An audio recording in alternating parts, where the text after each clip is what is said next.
Now you're good. Good morning, everybody. It's 9:31. I still got people joining. We're going to try and keep this as expeditious as possible. It's a fairly large PowerPoint we're going to go through. I've got 3 different RFPs that I'm going to cover with the one PowerPoint.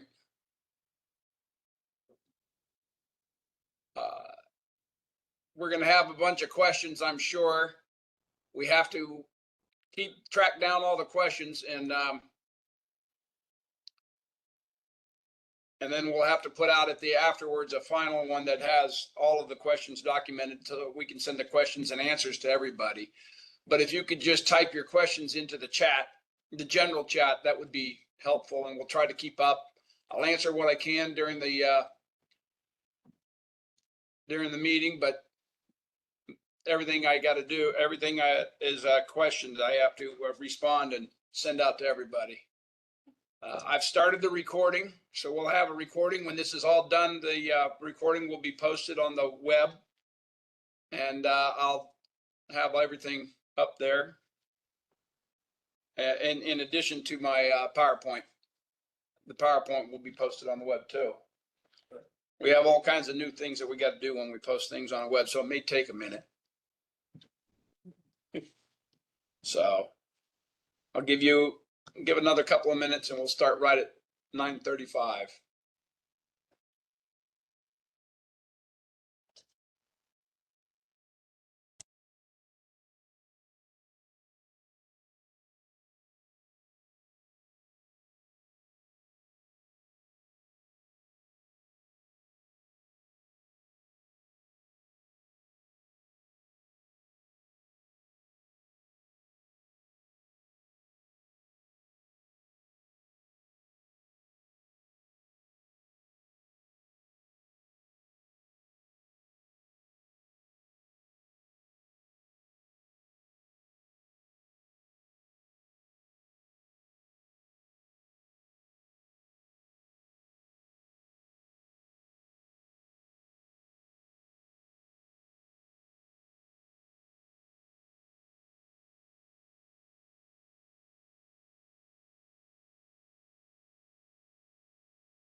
Good morning, everybody. I'm collecting the questions that we sent via email. I will probably not be able to get to all of them, but I will get them addressed, and we'll send out a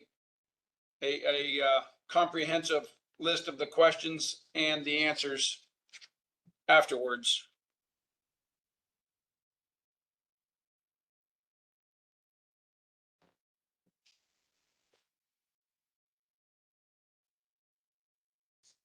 Some of them I can answer, some of them I won't. But we're going to go ahead and get started. I'm going to shrink this so I can see what I'm doing. I've got with me the housing bond team. Chanel is our housing bond manager. And I've got Lori, who is our housing bond specialist. And we're going to be working and doing all this project together. This is a little bit different than last year.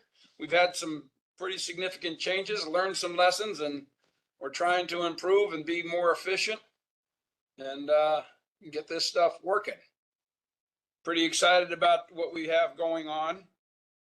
We've got a bunch of projects that are about to get started, and we're under construction, and we're hoping to get a few more this year.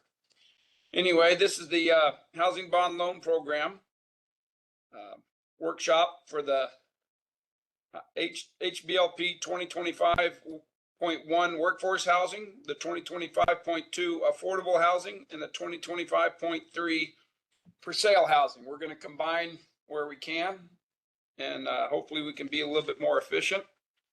As I said earlier, some people have still got people joining the meeting, but we'll be posting the recording of this meeting on the web, and we will be posting the PowerPoint on the web as well.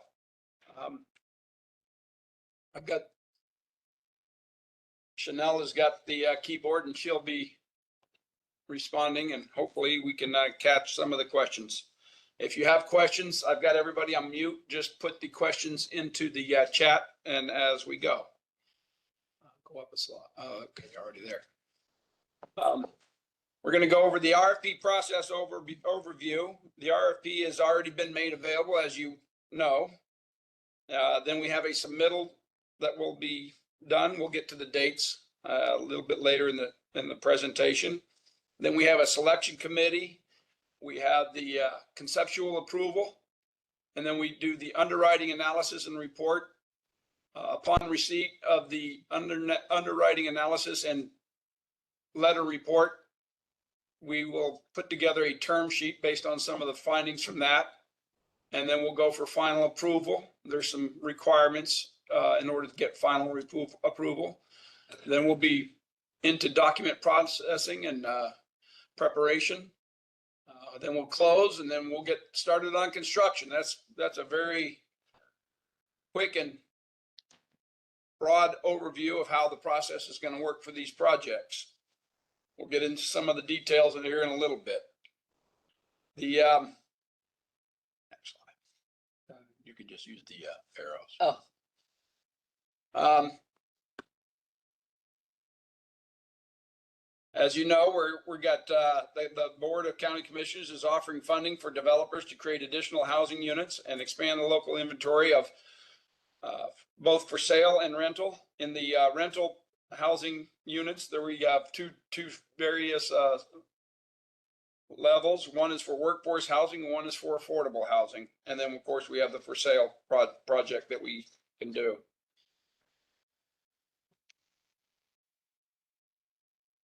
Just use the arrows. Here's the schedule. The proposals are all due on the 11th. And then we have a selection committee meeting. I saw one question. The selection committee is a public meeting. And it will be at the date. Those are tentative dates. We have to schedule all the participants. But that's, you know, we expect the selection committee to be on September 5th for each one. And then we will submit the selection committee findings to the board for conceptual approval. And then immediately after the board meeting, once we get conceptual approval, if the board does approve, we'll submit straight to underwriting analysis. And then somewhere around January, we expect to go back to the board for final approval following the underwriting preliminary report. And by that time, in order to do that, we'll have to have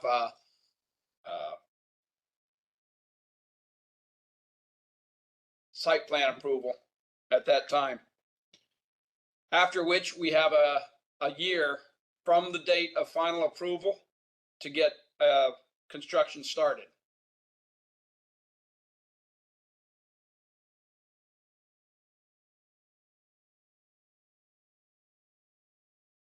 And then, of course, we have the objectives. Workforce housing is defined as housing that is affordable to households whose income is between 60 and 110% AMI. This is a change from last year, as many of you know.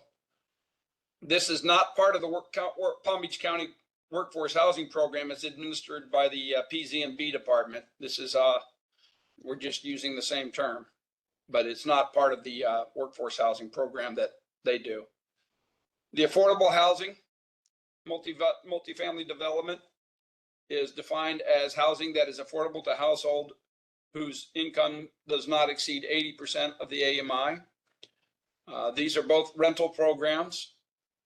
In the for sale development, this is obviously for home ownership, is defining as housing units that will be sold to qualified homeowners, and can be condominiums, single family homes, and townhomes. Now we're going to get into some of the specifics for the workforce housing program. Projects are limited to new construction of a multifamily housing, rental housing, including redevelopment, conversion, and non-residential properties. All county assisted units must serve households with incomes between 60 and 110% of AMI. No less than 25% of the county assisted units shall serve household incomes with at or below 80% AMI. County funds will be provided on a per unit basis, and the total of all county funding shall not account for more than 50% of the total unit costs for the county assisted units. These are some of the directions that we got from previous board discussions. I'm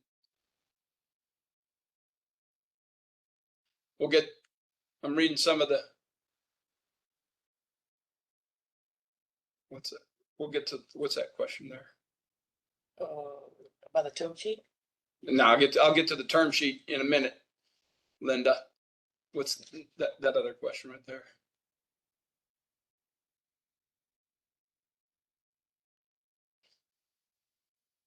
We'll get to some of those discussions here. I'll get to that one. After. Yeah, there's a slide later on, Mitchell.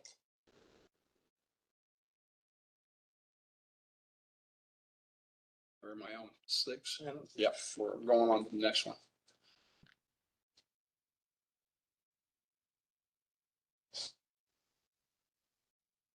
The as was the case last year, the funding cannot be part of the exchange program for workforce housing, which is the PZMB program.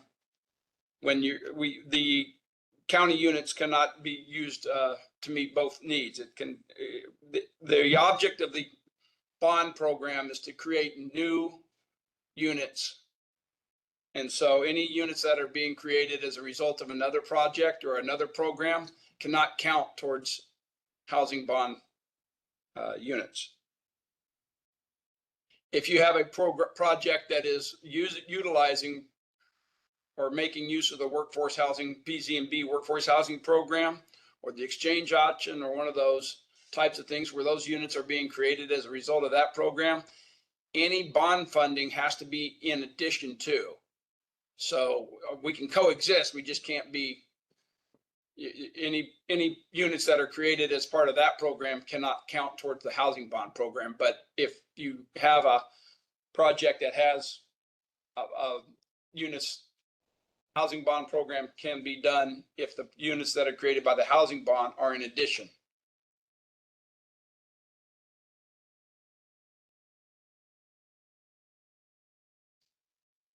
Of course, we're talking about projects involving the acquisition. Keep track of the questions there too. Mm-hmm. Yes. What's the one go down? The new one? Yeah. We will be answering some of these questions later on in a follow-up document.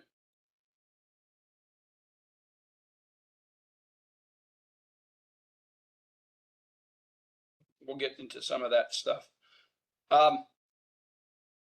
Principal owners must follow housing agreements from the federal government, and we have to abide by all the federal, state, and local rules. The workforce housing project, we had some issues last year, as you remember. We got to the board and they wanted to come up with a process by which we cap the amount of funding that the county can put in. Will contribute to a project. So we came up with a program and we revised the allocation process, and the caps are listed, shown as below. County bond money cannot be more than 25% of a total development, as long as the project, 90% of the project is workforce housing units and does not have any of the tax credit or sale funding. It goes down to 20% if you have a lower amount of workforce housing. I know somebody had asked the question earlier, how did you get to 20?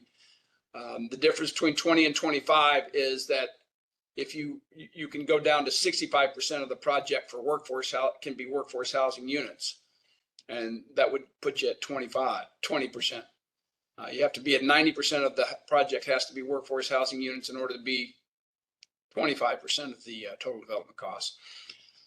In the event you have some sale funding with the 4% tax funding and 9% tax credits, the county bond funds cannot exceed 15% of the total development costs. And we're talking about the total development costs there. And so that's what the caps we've done. Again, projects are limited to new construction of multifamily residential housing. This is the affordable. We've moved on to affordable. This is the same scenarios. County funds cannot be account for more than 50% of the total cost of the county assisted units. So we have a couple of different variables that we have to calculate, not just the caps, but the per unit amounts. In projects that do not have any other local government obligation, the greater of 10 units or 10% of the development must be county assisted units. We're trying to set a minimum so that we have a minimum requirement for the project, 10% or 10 units to get bond funding. Again, only new construction or redevelopment of non-residential properties is allowed. Projects that involve buying, repairing, or refinancing existing homes, single-family homes, any other kind of housing units are not eligible. This has to be new units.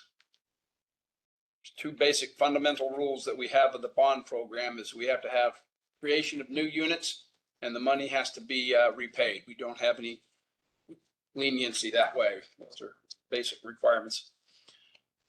Funding may not support housing units fulfilling a workforce housing program. This is the same requirement that we talked about a minute ago with the workforce housing. This is the affordable, the same rule applies. Projects that have units being created as a result of another obligation, those units cannot be counted towards the housing bond program. In the event a project has units that are being created as a result of another program, it can still receive county funding, bond funding, but the units have to be in addition to the ones that are already being created by the other program.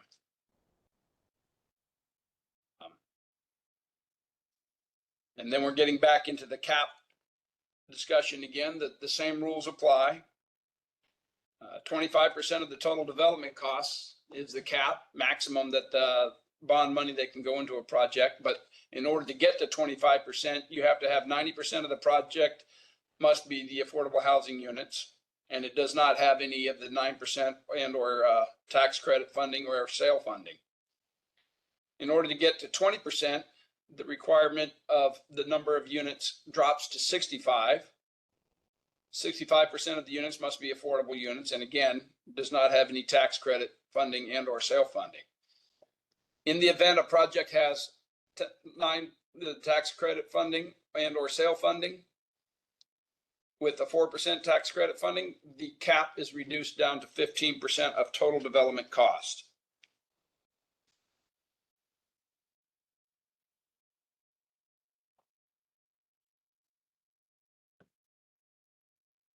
All right, we're going to get to scoring discussions here in a minute. Is that the last question? Now we're moving into the for sale projects. For sale units can include condos, single family homes, and or townhomes. They can be mixed income or mixed use, but bond funding will only be available for the eligible housing that meets the requirement. Again, it's going to be new construction, creating new units. All project must result in an increase in the county's for sale housing inventory. Rehabs and refurbishments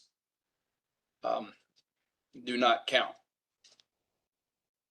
County funds will be provided on a per unit basis, and the total of all county funds cannot account for more than 50% of the total unit cost allocated to the county assisted units.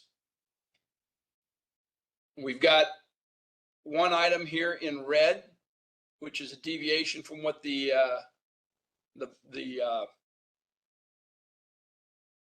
RFP states. There will be an addendum coming to change this. We're going to make this change, but I figured this out just Friday, and so I wanted to bring this to the meeting and have this discussion. The addendum will be out probably in a couple days. At least 50% of the county assisted units shall serve households with incomes no greater than 120. One of the things we're looking for is a spread, some various spread on the people that are going to be eligible for the units. We don't want to serve all of one type or one income level. We want to get a good spread, and so the variation is what we're looking for. And so we're going to make this change here. I think it's worded a little differently, but it's going to be this is going to be what it says going forward. Funding cannot support housing units fulfilling a workforce housing program. Again, with that rule, units that are created by another municipal obligation or program, be it some sort of density enhancing feature, cannot be eligible for housing bond funds. Projects involving the acquisition, rehabilitation, or refinancing of existing units are not eligible. We're looking for new units. Of course, projects have to comply with federal, state, and local rules and regulations. Next slide.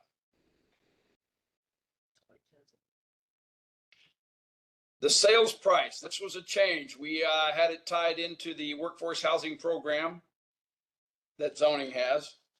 We were just using that as a thing from last year. This changed this year.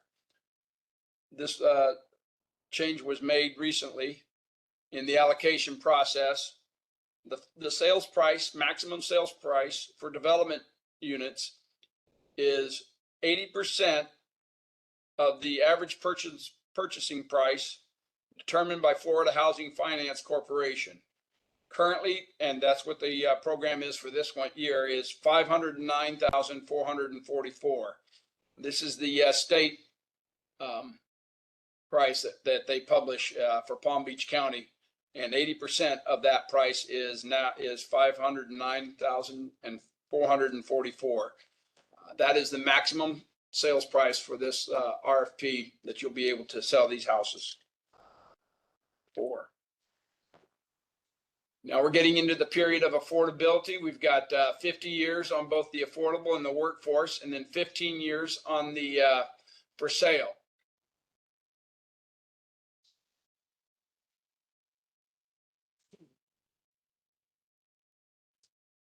We're getting into some of the terms. They're going to be more thoroughly decided.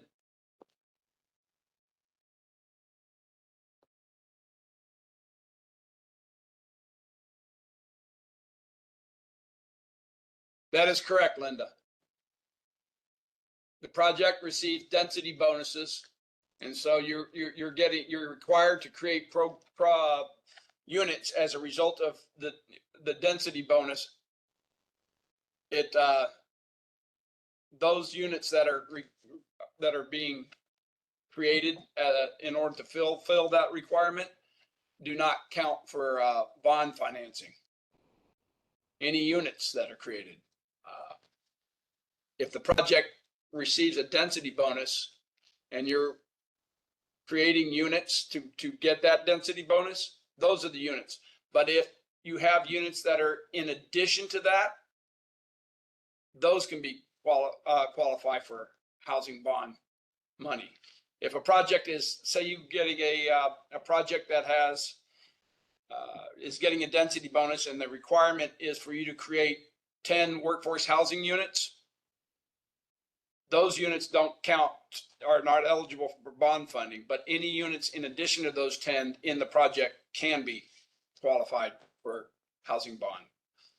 I hope that helps. I'm not sure but I think that should clarify that somewhat. Okay, thank you for the letting me know. The workforce housing multifamily development funding is provided in the form of a loan. All of these projects, workforce, affordable, and for sale, are loans. And then on the workforce housing, it's permanent financing.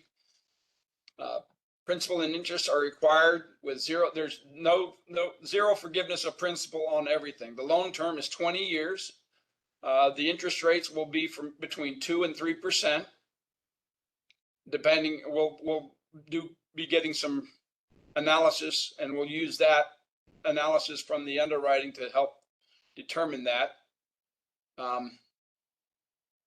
Loan payments may be deferred until primary loan conversion. Obviously, if the project's not cash flowing, you can't pay. So we're not collecting funding.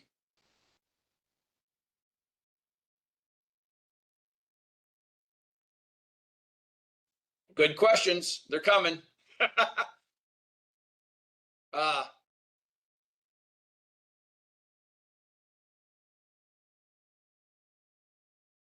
Correct. 0% nonprofits. Of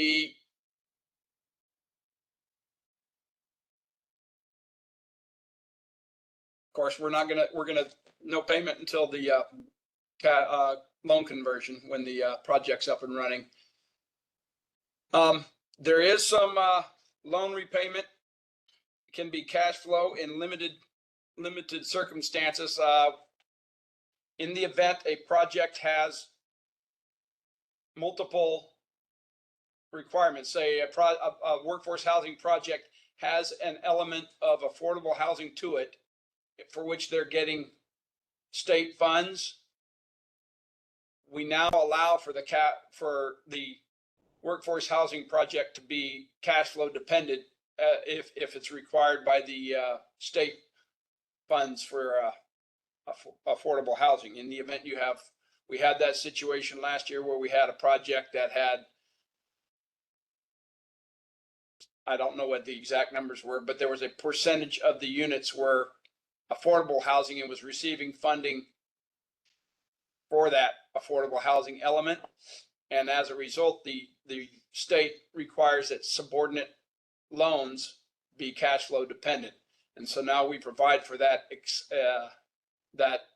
situation, but it's only in those circumstances. The workforce housing is typically not going to be a workforce cash flow dependent project.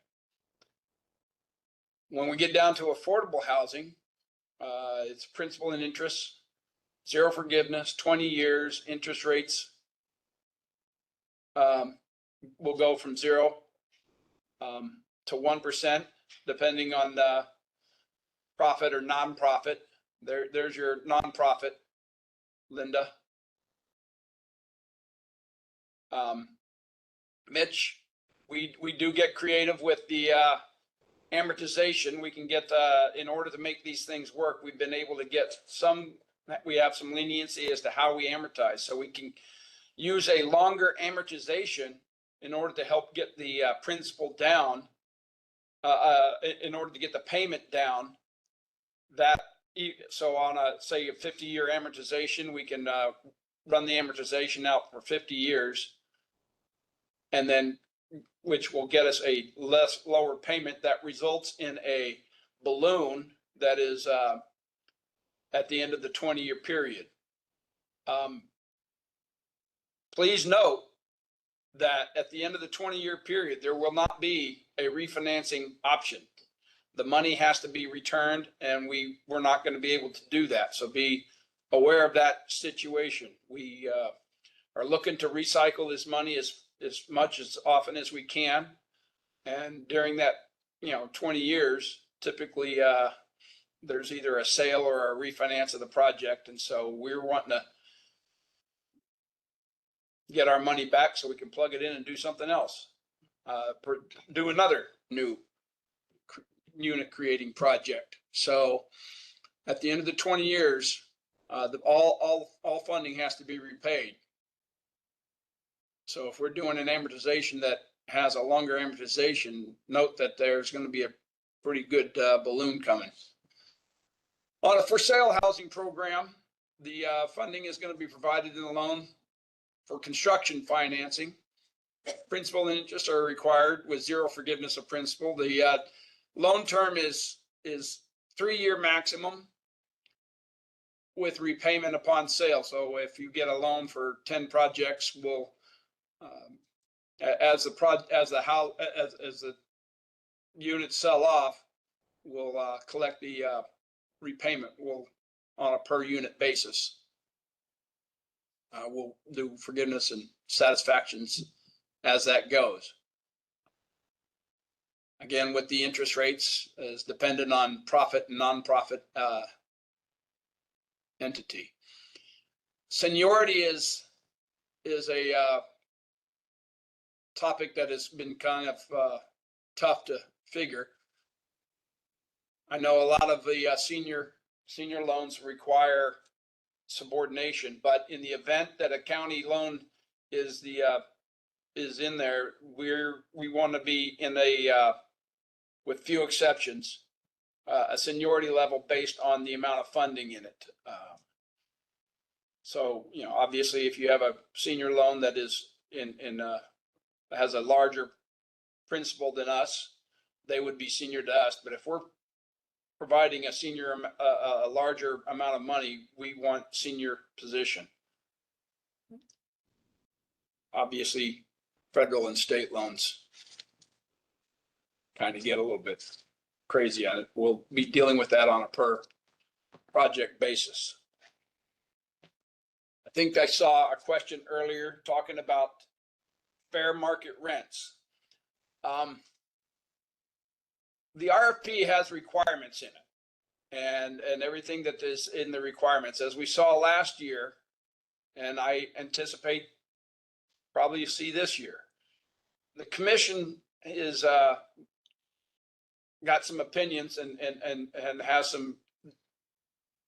has demonstrated that the commissioners have demonstrated some things that they're going to be taking a look at. These are not requirements in the RFP, but these are things that you should consider when you're putting your projects together. That these are considerations that the commissioners have expressed interest in.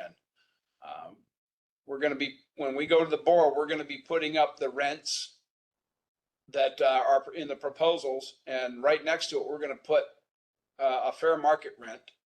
They've asked for that information to be provided. Some of the commissioners have requested they want to be able to see what the community impact will be. So you might want to address some of these questions in your proposal. They're not requirements and they won't be part of the scoring, but these, when it comes to the board, these are things that the board is going to be looking at. So sustainability and long-term viability. If there's other county funding from other sources in the county. Litigation history involving the owners and principals of the entity. I think we are tightened that language up a little bit from last year. Beware, take a long, hard look at that. Unit costs, construction costs have been a hot topic with the commission. They are what they are. Costs are costs, and they're going up, and we understand that. But that is certainly a consideration that the commission has expressed some concern about. For-profit developers are going to get an interest rate between 2% and 3%. One of the issues that the commission has brought up is that they want to see a little bit more interest rates on the some of the projects.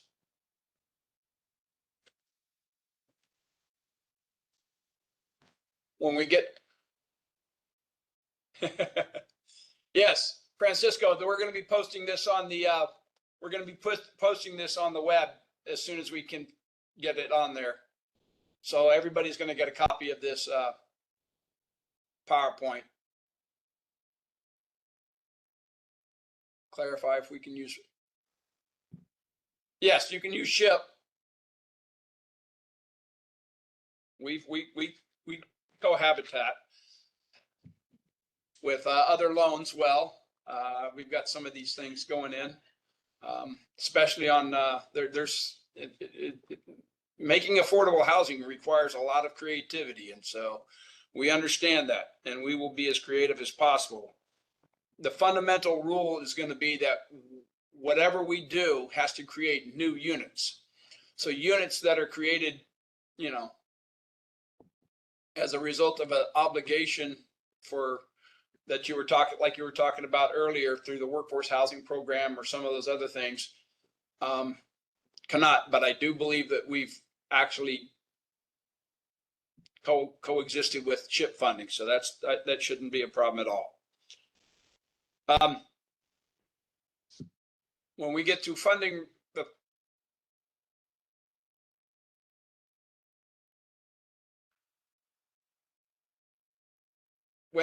there's a good question. When we get to non-county funding commitment, we're looking for verification that you have a commitment for funding. That's not, typically you get a commitment letter that has conditions. You know, the senior lending lender will provide a letter of approval with conditions on it stating, hey, you know, we're going to loan you X amount of money, provided you do X, Y, and Z, and that, you know, that all these things, that's expected. What we don't want to see is a letter from a senior lender that says, we will consider your application. We want some sort of, we need to see a commitment of funding, not a, you know, basically we welcome your application type of situation. So we're looking for a commitment. We understand that it's going to be contingent and conditions on the commitment, but typically we're going to have to see most of those commitments in place before we get going on our funding. We're looking for projects that are ready to go. And so there's some pretty strict time constraints once we get going on these things. I know it takes a while to get there, but once we get going, we need to be cranking on them. Eligible projects will be presented to the board for final approval. In order to get final approval, we have to have the satisfactory letter from, you know, the pre-letter. Yes, that's correct. We are looking at the fair market rents in the HUD. We will be going per zip code too.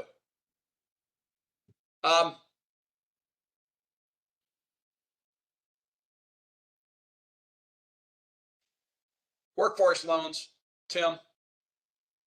The board wants 2 to 3% on the workforce loans.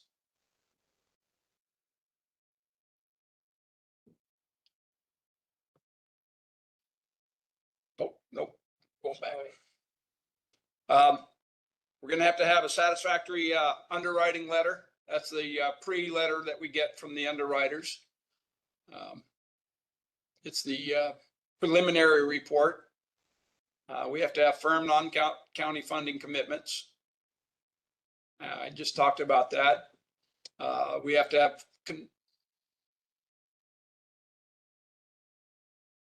we'll get to the scoring here in a second.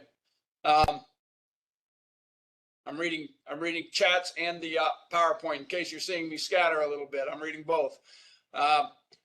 Firm construction prices.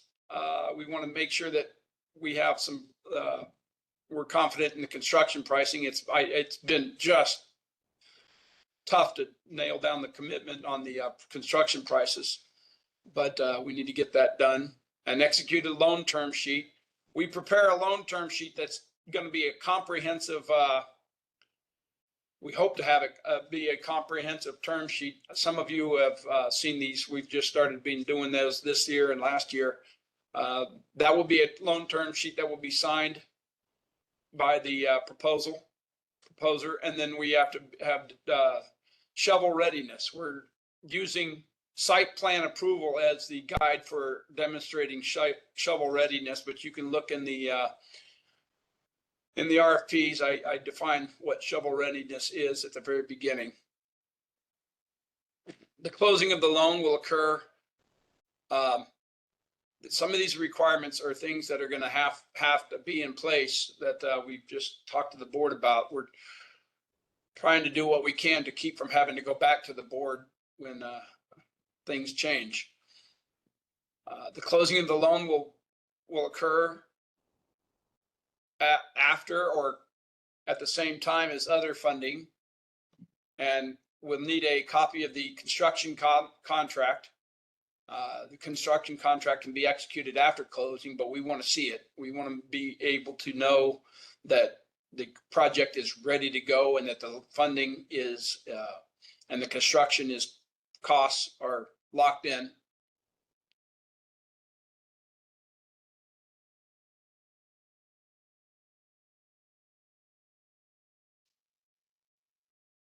Kurt, I'll have to get back to you on that question. I'm not sure how we would, the question is a non-binding letter of intent considered a commitment? I would initially say no, but I'll verify that. And that will, again, we're going to post all the questions. We're going to write them down, and then we're going to answer them all. And then that document, whatever you want to call it, will be going out. So all these questions, we're going to comprise a list of all the questions and answer.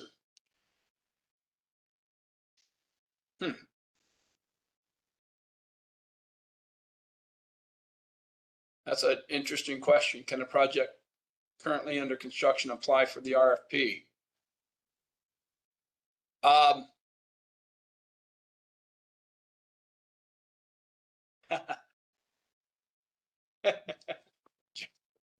Jonathan's raising his hand. I got everybody muted, but hold on.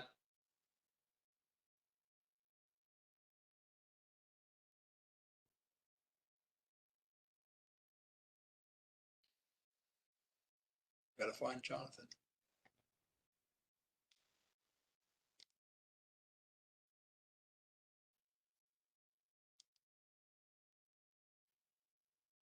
Jonathan, you're unmuted now. Jonathan Brown is the Director of Housing and Economic Development, and he's in charge of the entire program and everything on here. I just wanted to respond to the question, Jeff, that you just asked. Can a project that's currently under construction apply for the housing bond funds? And that project can apply. One of the things that we're going to want to find out is, why is that project applying for funds? Because typically you would not start a project unless you're fully funded. So you may see some additional questions that we're going to have to ask and try to understand as to why the project is applying for funds after it has already started construction. We're going to also have to take a look at the funding sources it currently has. How many of those units are already created and committed to other funding sources? So there'll be some other things we'd have to evaluate if an existing project or a project that's already started construction applies for funding. Okay. Again, we're going to be posting all these questions online following this presentation. And so that provides some clarification there.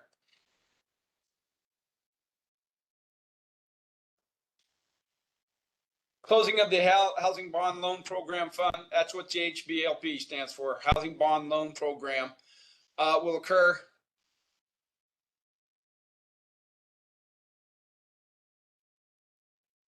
keep getting distracted by the questions. Will occur after at the same time as all the funding sources will close together, or we will close following it. In the construction contract, disbursement of the funds. Prior to any disbursement in funds, we need to be able to see the development order and construction plan approval and issue of permits. we want to make sure that the project is actually going to happen and underway. Typically, that's typically the case in almost every situation anyway.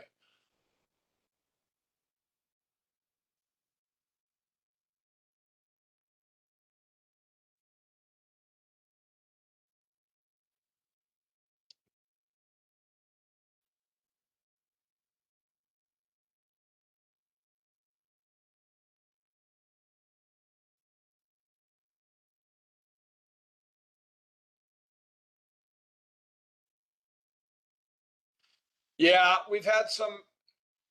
Francisco's got a question talking about the site plan approval. We've been able to deal with some of those tight issues. I know that site plan approvals and they have to get public hearings. So there's been some conflicts.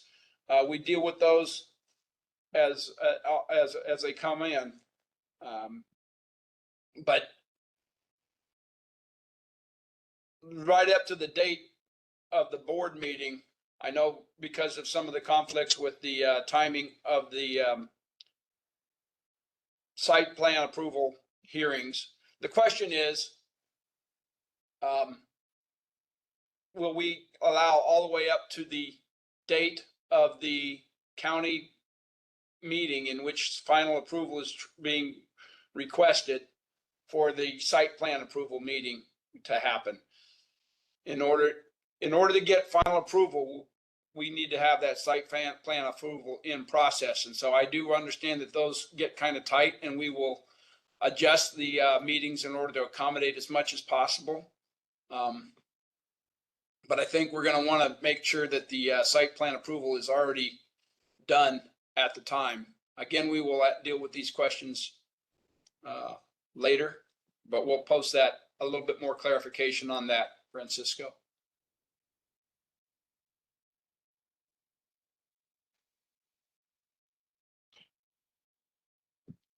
I think almost everybody that is in this meeting has already submitted their registration form. Otherwise, you probably wouldn't have gotten the invite. But again, everything is going to be on the web page, and all those forms for the request for the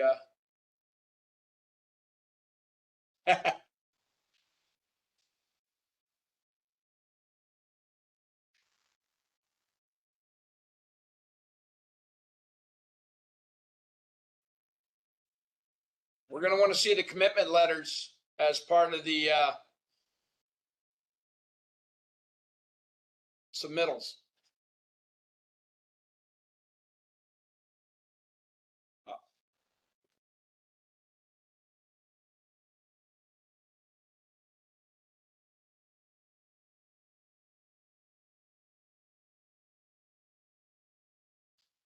Correct. The lots of times I understand there's going to be that goes to the Linda was saying that there's not going to be a strong term sheet, a commitment letter, funding commitment letter will have conditions, and that's one of the conditions that will be on there, and we expect to see that, so that would be acceptable. Obviously, they're not going to do a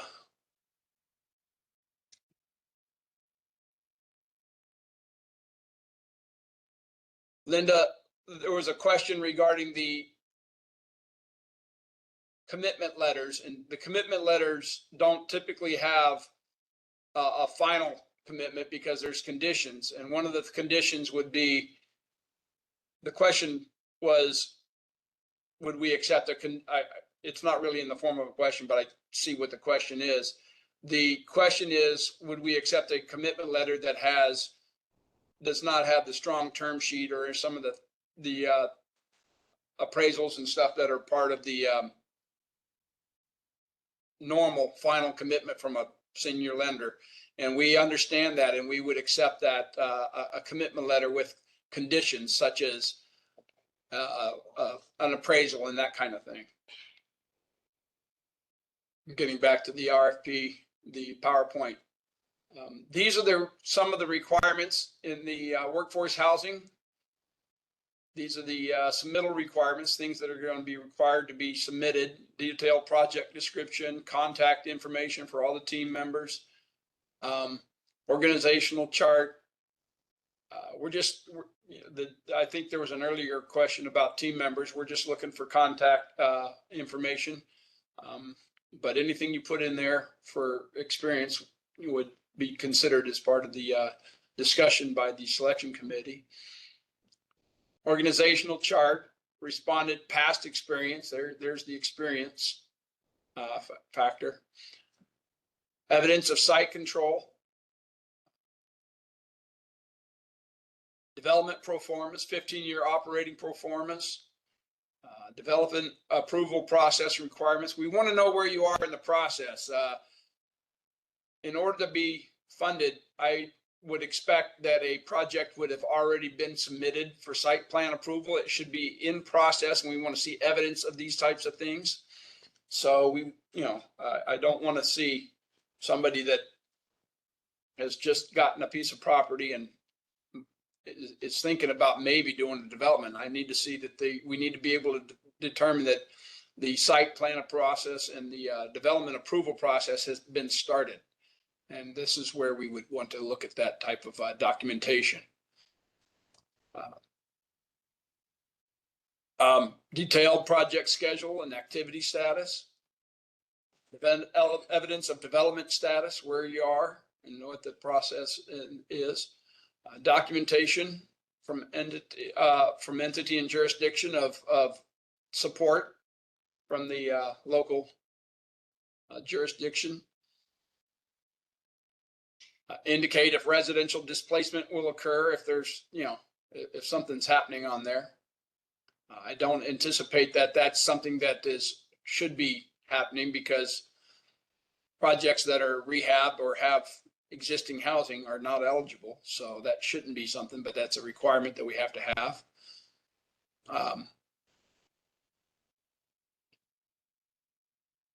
Obviously, there's a certificate that we have. Make sure that you guys are signing these certificates before you upload them.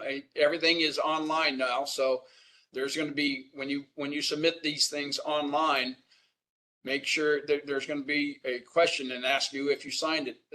So once you've submitted, there's no going back. So please make sure that you get everything, all the documentation correct and signed correctly. Disclosure of beneficial interests, any disclosure and affidavit disclosure of relationships with the county. These forms are all included. Litigation history of the respondent.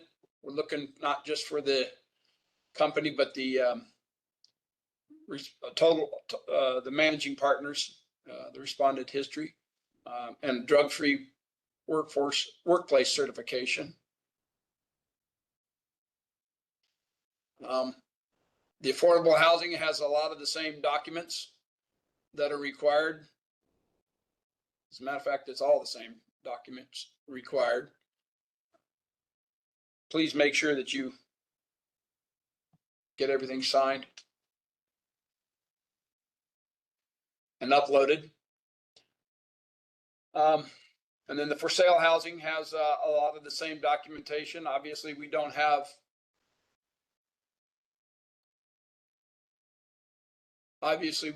a operating pro forma, but there's some of the pre-development and some of the other development status product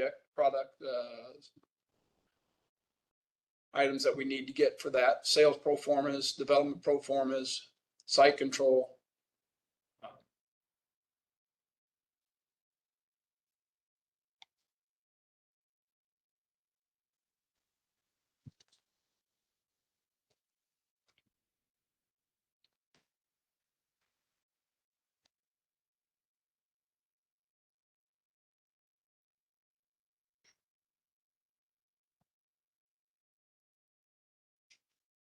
Some of the other considerations and requirements that we have, we're going to have as far as what's going to happen.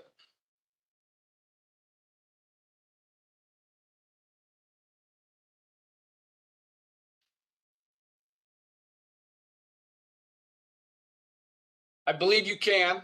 Yes. The question is, can you start to upload items and save your document? That's the way it's supposed to work. Yes, you're supposed to be able to do, once you start a project and you can upload it and save it. And then at the end, there's a submit button. So you can, as you progress through the program project, you should be able to upload, save, and then come back and finish and submit.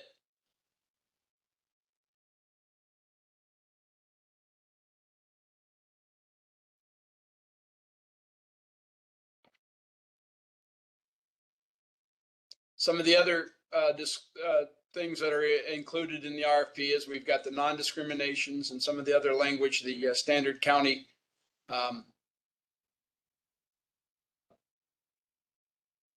clarification points.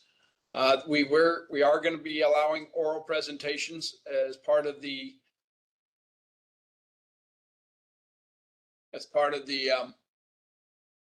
selection committee. The selection committee is a public meeting. I think that was a question earlier.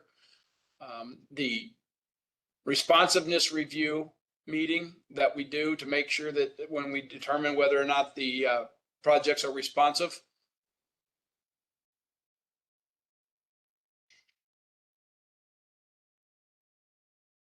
It's a threshold. Tim Wheat has asked if the site plan approval, proof that the site plan approval has been submitted. The question is if that is a threshold requirement for the application or is it a scoring criteria? It is a threshold requirement. I expect that if the project has not been submitted for site plan approval, it's not going to be considered responsive.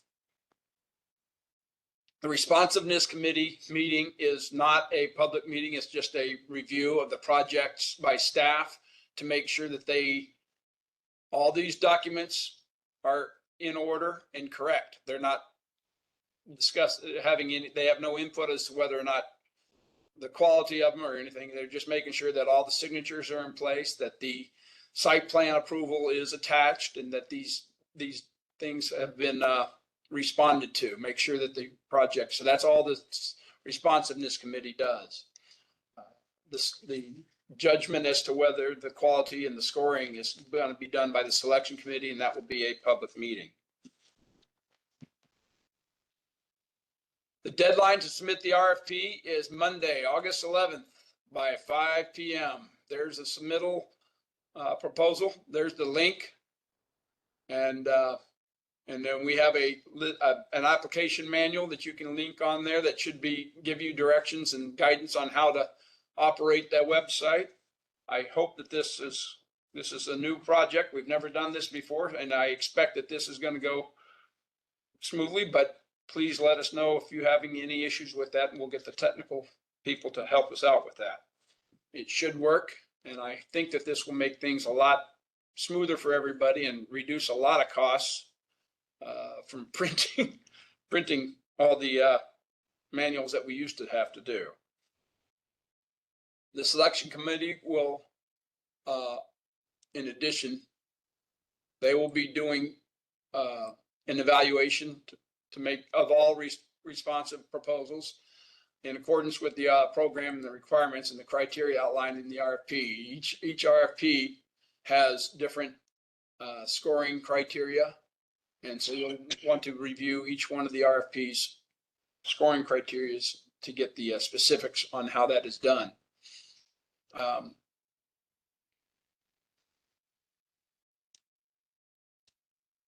Section 3A is the scoring criteria. Final funding recommendations will be based on committee scoring and subject to Board of County Commissioners approval.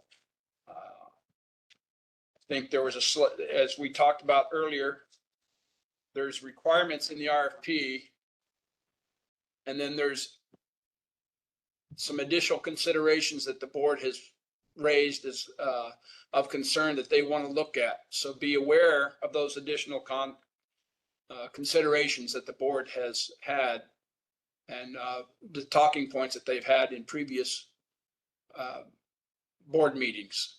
So even though a project is recommended for approval based on the selection committee, the board has final approval on which projects get funded. Final topic here is the cone of silence. Means a prohibition on any non-written communication regarding this RFP, all of these RFPs, between any respondent or respondent's representative and any county commissioner or commissioner staff. The cone of silence is in effect upon the submittal deadline.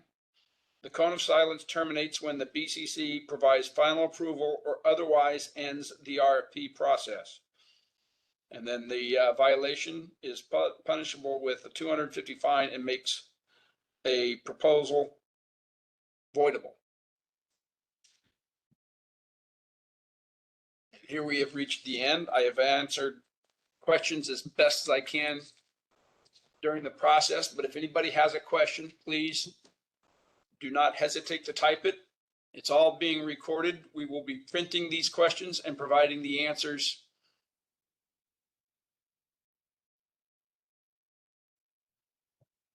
Jeff, this is Ramel. So I'm going to go ahead and allow participants to mute themselves. Is that okay? Let's just keep the questions to the chat. No, Okay. I don't want to have it. Linda Charles has asked a question regarding, I got stuff blocking here. I have a hard time reading it there. Oh, I can expand that. Oh, that makes life. Could we get a template or some additional guidance or the loan term on the loan term sheet as stated in the RFP? The loan term sheet.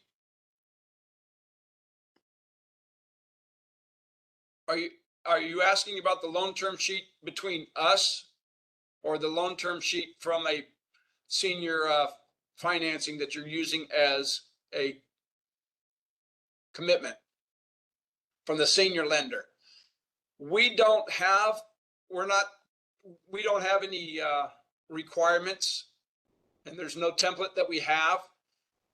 A term sheet is good. We would like to see the term sheet, but lots of times we don't.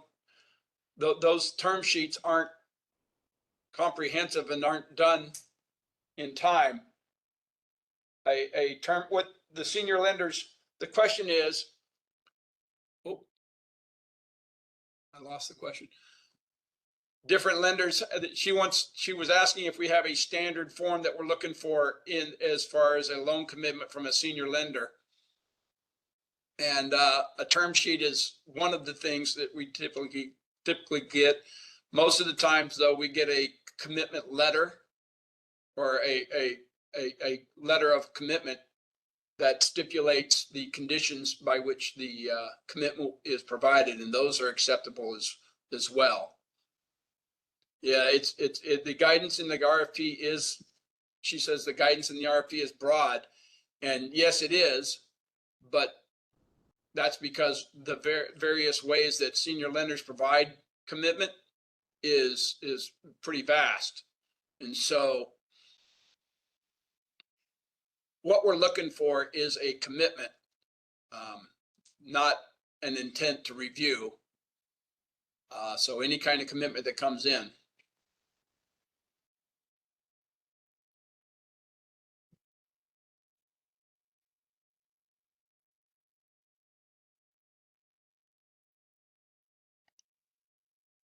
Francisco.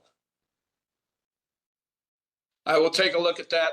Francisco has said that I need to take a look at the scoring on the bottom of page 18 on the affordable housing RFP. We will do, again, some of these questions I will answer, and some of them I will defer until I have a chance to verify that I'm correct. Again, we will be posting all the questions and publishing this.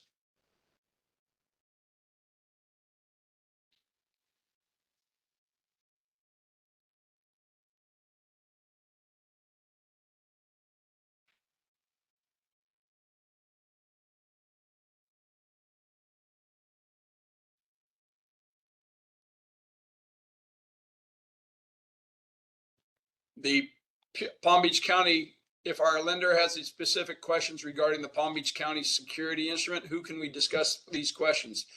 Is there house counsel or outside attorney? Once we've gotten past the selection committee process and we get into the security instrument, the conceptual approval process, we can start those discussions.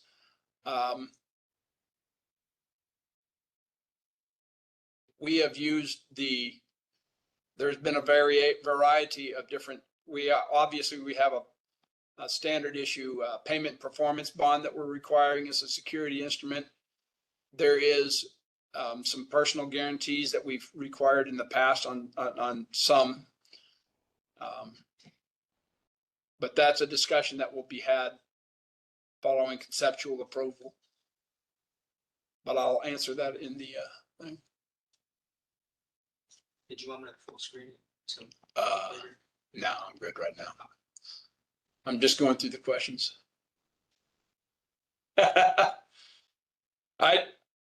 Kurt asked, what are the expectations on our per unit cost per multifamily? Based on the estimates we are getting from contractors, I think the BCC expectations need to be updated. The costs of construction out there have been just all over the place. And so there's probably, everybody needs to be updated on their expectations. But yes,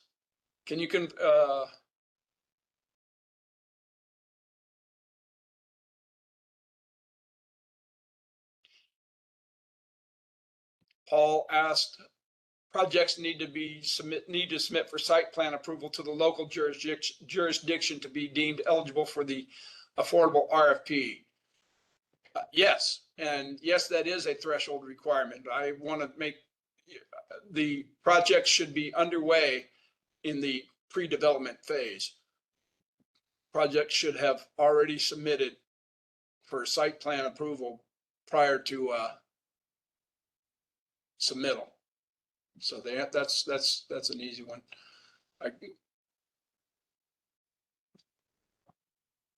I believe that is the end of the questions. If there are more questions, you can email me or Chanel through the housing bond email. We're monitoring that, and we will add that any questions.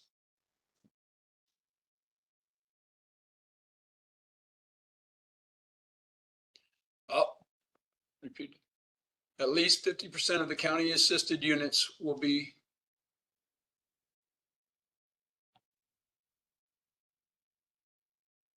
with incomes no greater than 20%, 120% AMI. This is in response to a requirement of the for sale housing. And I'll get to that. Page 10.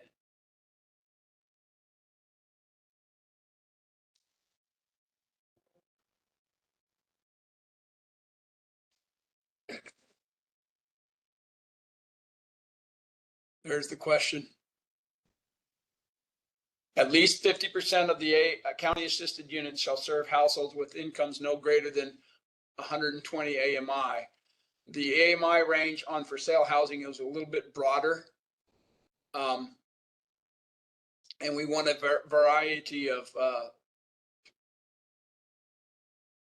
households that are being served. And so the question is, does this mean 50% of the funds must be for 120% or lower AMI, and the other can be to 140% AMI? And who answered that? The answer is yes. Yes, we're just looking for a variety. We're looking for a spread on the units, but yes, the answer to that is yes.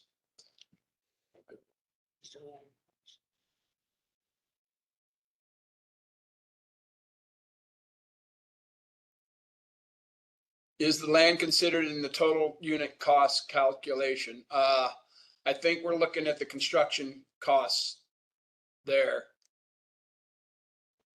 I'll clarify that with the written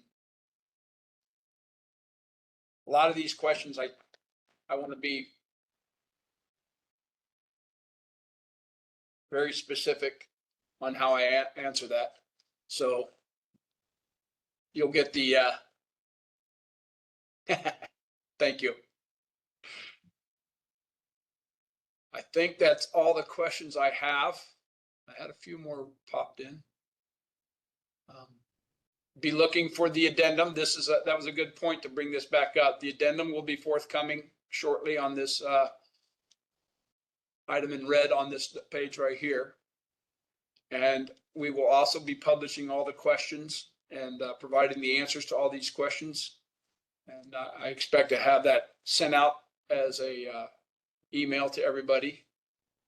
In the event that who are not able to attend this meeting live and you're watching the recording, we will be providing a affidavit saying that you watched the recording that will be needed as part of your submittal, because this is a mandatory workshop.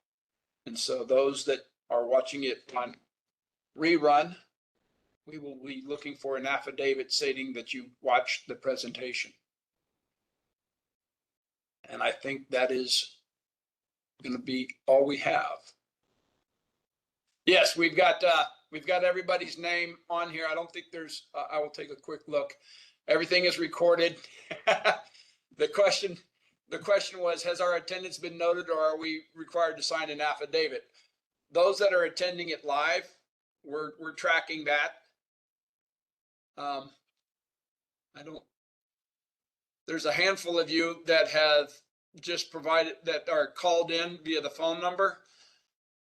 You can sign, we will be looking for an affidavit from you, but for the most of these guys, we can, I think we know who they are.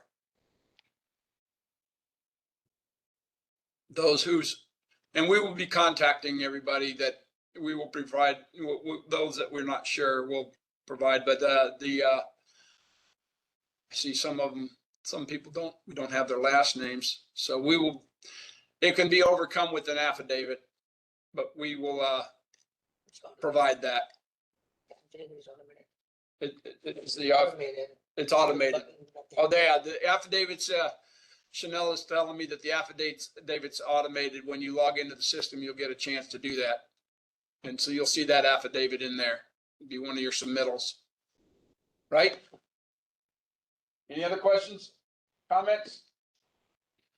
Jonathan has joined me in the room. And I think that answers, I think that's it.